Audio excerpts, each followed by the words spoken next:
The headlines. Where's the growth? Business leaders ask. Light and Power sends home more workers. Shemar Weekes is laid to rest. And Barbados may be expelled from FIFA qualifying. Welcome to Nation News for Tuesday, June the 16th, 2015.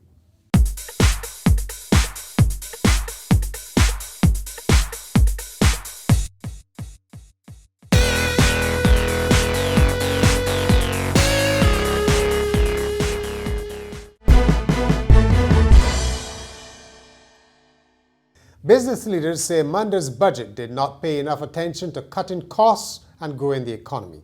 The analysis came during the annual post-budget breakfast discussion organized by the Chamber of Commerce. Some said Finance Minister Chris Sinclair focused mainly on raising revenue, $200 million worth of it, for the cash-short administration.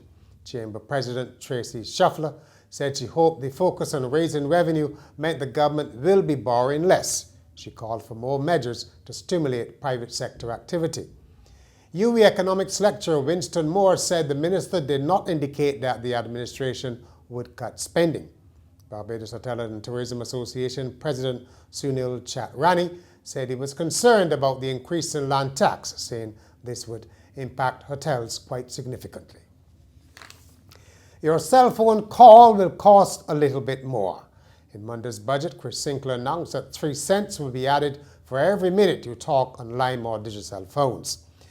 The finance minister expects the Treasury to earn more than $30 million from this tax, some of which will be used to fund a scholarship program at KPhil.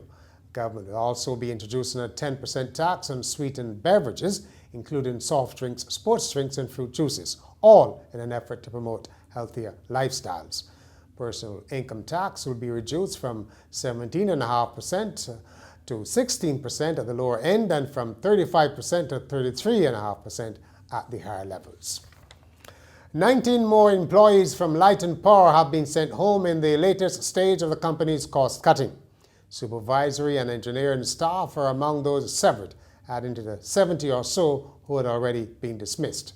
Human Resources Manager Roger Boobaram said the workers were notified in one-on-one meetings and all of them would receive the required severance payments.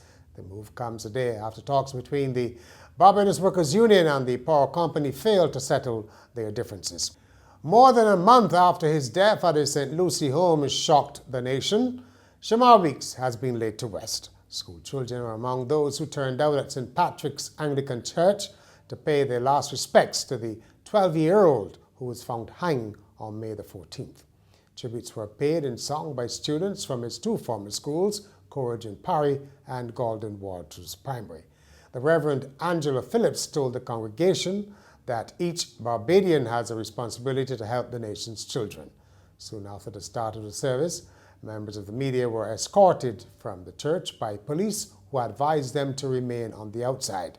The priests had asked the members of the media to leave, but it was unclear if the request was made by the family. The Barbados culinary team has returned home from the Taste of the Caribbean competition in Miami. How well did they do? Here's the Barbados Hotel and Tourism Association's Michelle Smith-Mayers. We got a gold medal, which we all love, and that's the team gold. We also got individual medals. We had 2 silvers, in Chef of the Year and Junior Chef of the Year. We also got a gold in the bartender competition, and that was Philip, his first time going into competition, and got gold. And we got a bronze in pastry chef, which is amazing because our pastry chef is not a pastry chef, and this was his first time going up against seasoned pastry chefs that have been in the competition before. So we're very happy with what we did. We also got the Handshank Award, which is the Founders Award, and that is for the most innovative menu. And we also got the best non-alcoholic drink, and that would be the bartender again. So we're happy coming back with what we did. Barbadian youth have been encouraged to make the most of the opportunities available under the CARICOM single market, especially as it relates to the free movement of people. The advice comes from Ambassador to CARICOM Bobby Morris, who spoke at a seminar for secondary school students ahead of the CARICOM Summit here next month. Mr. Morris told the students to make sure that they have the necessary Caribbean vocational qualifications which will allow them to establish a business or provide a service in a neighboring country.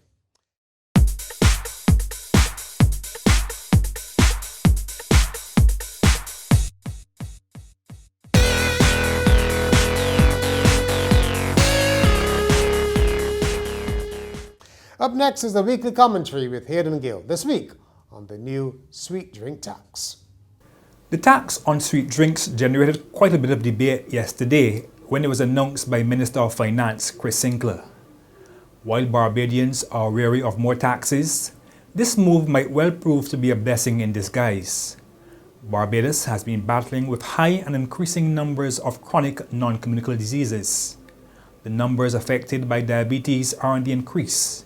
It is also plaguing the school-age population. And Barbados has gained the unwanted reputation of being the amputation capital of the world. Despite the repeated messages sent by the health professionals, Barbadians continue to ignore the signs and have adopted very bad eating habits.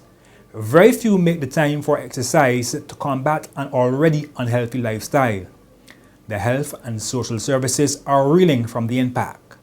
It should not take a tax on soft drinks for us to take control of our health. In sport, Barbados are apparently in danger of being eliminated from FIFA World Cup qualifying for playing an ineligible player in Sunday night's second leg qualifier against Aruba. Barbados won 1-0, following on with their 3-0 triumph in the first leg, and they were advancing to the third round.